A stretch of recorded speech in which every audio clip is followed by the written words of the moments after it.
you and me repeat this bittersweet heat is suffocating. Hey, coucou tout le monde, donc aujourd'hui on se retrouve dans une nouvelle vidéo où on change un peu de décor et de cadre puisque je suis en extérieur chez mes grands-parents et du coup je voulais profiter du soleil pour tourner cette vidéo. Vous allez me voir dans la même tenue et dans le même décor pour les 2 prochaines vidéos il me semble, ou du moins pour 2 autres vidéos vous allez me voir exactement telle quelle puisque je vais les tourner dans la foulée. Du coup pour cette vidéo je viens vous parler roman papier, e-book et audio.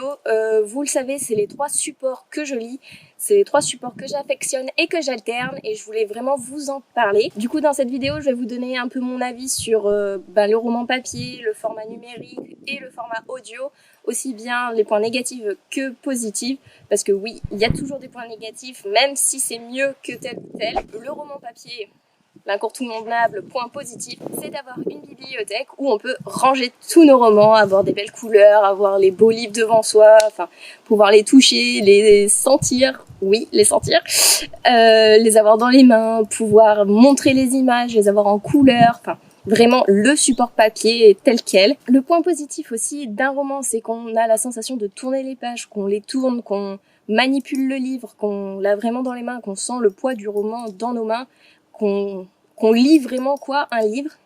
Mais le roman a pas mal de points négatifs comme le poids de certains livres qui est vraiment impressionnant. Je pense par exemple à Illuminae ou certains Harry Potter, les Shadow of Magic qui sont aussi lourds, les After, enfin voilà, le poids d'un livre, je trouve que c'est vraiment un inconvénient au roman papier.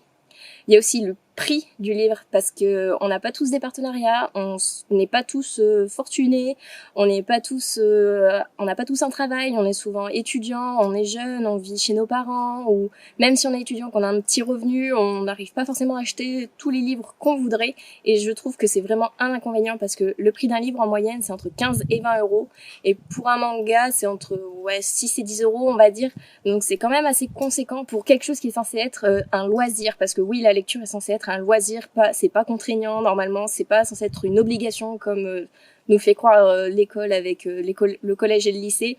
Normalement à la base de la lecture c'est vraiment se cultiver, lire et apprendre de nouvelles choses, s'évader, c'est vraiment un loisir, faut le dire. Et je trouve que pour un loisir c'est très cher et très peu accessible pour tous, surtout les gros lecteurs. Je parle de moi qui lis quand même pas mal de livres au mois. Bon, l'été ne compte pas. J'en suis à 18 livres en juillet, mais ça ne compte pas, nous sommes en été. Mais ouais, je trouve que c'est vachement un frein à la lecture, le prix d'un roman, et je comprends tout à fait. Aussi, comme point négatif, c'est qu'on peut pas le transporter partout. C'est pas pratique, par exemple, dans les transports en commun, dans l'avion, quand on a un poids limité dans nos valises aussi pour partir en vacances, le poids d'un livre, c'est, comme je disais, c'est lourd, ça peut aller jusqu'à 1 kilo. Enfin, voilà quoi, ça va pas avec les vacances, certains transports, certains lieux quoi, tout simplement. Mais le roman reste quand même mon chouchou niveau lecture, même si en ce moment j'ai vraiment du mal à lire sur papier, à part les mangas, mais je vous en reparlerai dans une autre vidéo. Du coup, les alternatives que j'ai trouvées au roman papier sont tout d'abord le livre numérique.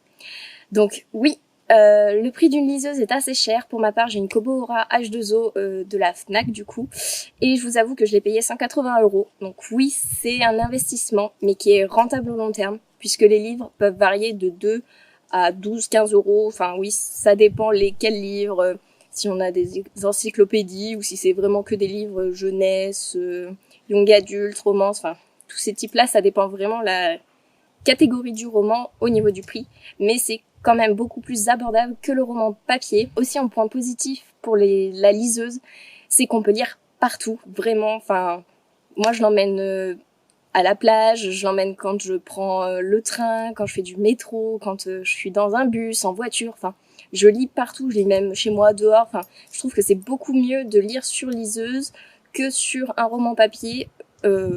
Voilà, je lis aussi couché dans mon lit, enfin, je lis en cours. oui, c'est pas bien, ne le faites pas, mais voilà quoi, c'est beaucoup plus pratique qu'un roman papier. Aussi, la liseuse, on peut stocker énormément de romans, ça ne prend pas de place, contrairement aux livres où ça prend beaucoup de place au bout d'un moment quand on a plus de 200 ou 300 livres. C'est vraiment un inconvénient. Et du coup, la liseuse, bah, ça prend pas de place quoi, ça prend juste le petit carré de la liseuse et puis basta. La petite carte SD elle en range pas mal, ça va très bien, enfin voilà. Comme je disais en point négatif, il y a le prix de la liseuse mais il y a aussi le choix de la liseuse qui est vraiment compliqué parce que entre déjà la Fnac et Amazon qui en font pas mal, il y a maintenant Leclerc qui s'y est mis, il y a tellement de choix et de possibilités dans les liseuses qu'on ne sait plus où taper, on ne sait plus quel prix prendre, on aimerait vraiment prendre le plus bas prix mais c'est pas forcément la meilleure qualité, mais on sait pas ce qu'il faut regarder, s'il faut regarder avec le rétroéclairage, sans le rétroéclairage, sans les... où on peut régler les tailles, les polices, enfin tout ce que vous voulez, où on peut mettre de la couleur, enfin... on sait plus quoi choisir, on sait plus quelle taille prendre. C'est trop, je trouve qu'il y a beaucoup trop de choix pour choisir une liseuse. Je vous avoue que la lecture e-book, elle me sauve totalement la vie. Je suis H24 avec ma liseuse, je l'ai toujours dans mon sac à main. Je ne peux pas m'en passer. Dès que j'ai un petit moment, je lis sur ma liseuse. C'est beaucoup plus pratique qu'un roman. Et du coup, ben, ouais, pour moi, la liseuse me sauve la vie, me dépanne partout et je peux lire n'importe où, n'importe quand et n'importe comment. Ensuite, concernant la lecture audio, ça fait à peu près depuis le début de l'année que je lis des livres audio. J'ai commencé avec November 9 de Colleen Hoover et je vous avoue que j'ai adoré. Ce qu'il faut savoir, c'est que je lis sur la plateforme Audible. Donc du coup, le premier mois, vous avez un mois offert pour tester et voir si ça vous correspond la lecture audio, si... ouais, quel livre vous voulez tester au début, gratuitement, pour pas vous lancer dans un truc qui est payant, sans connaître vraiment, sans savoir si ça vous plaît, si vous vous accrochez et tout. Et après, vous avez un crédit audio par mois pour 9,95 il me semble. Après, si vous êtes comme moi, que vous lisez énormément à côté et très peu en audio, les crédits audio, vous les stockez, sincèrement. Moi, là, j'ai 5 crédits audio d'avance, donc je ne sais plus quoi en faire, parce que je lis des livres quand même enfin, j'écoute des livres plutôt, qui ont au moins 17 heures d'écoute. Donc, vu que c'est pas mon support principal de lecture, je lis très doucement, donc j'ai énormément de crédits en avance. Du coup, concernant la lecture audio, je trouve que c'est super parce que les voix de certains narrateurs ou narratrices peuvent nous plonger totalement dans l'histoire.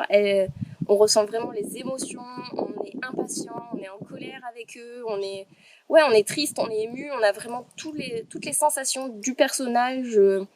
Je trouve on se met encore plus à la place du personnage que dans un roman, que ce soit e-book ou papier d'ailleurs, parce que bah ça reste un livre. Ce que j'aime bien aussi dans l'audio, c'est que par exemple Audible fait des audibles originales, ça s'appelle, et du coup c'est eux qui écrivent leur histoire et ils rajoutent des bruits sonores. Je sais que l'un des livres que j'ai eu du coup de Audible original, ça a été Dernière Terre et que j'ai été totalement à fond dans l'histoire. On avait vraiment les bruits sonores, on avait plusieurs narrateurs et narratrices qui lisaient une histoire que Audible a créée du coup, et ouais, on est vraiment à fond dedans. On n'a pas que notre imagination, que les voix, que les personnages, on a vraiment tout ce qui entoure, tous les effets spéciaux, au niveau auditif je parle bien évidemment, mais ouais, je trouve qu'on est encore plus immergé dans cette histoire. Aussi, un point positif à l'audio, c'est que c'est pratique parce qu'on a tous un téléphone, donc du coup on peut tous écouter les livres audio sur notre téléphone.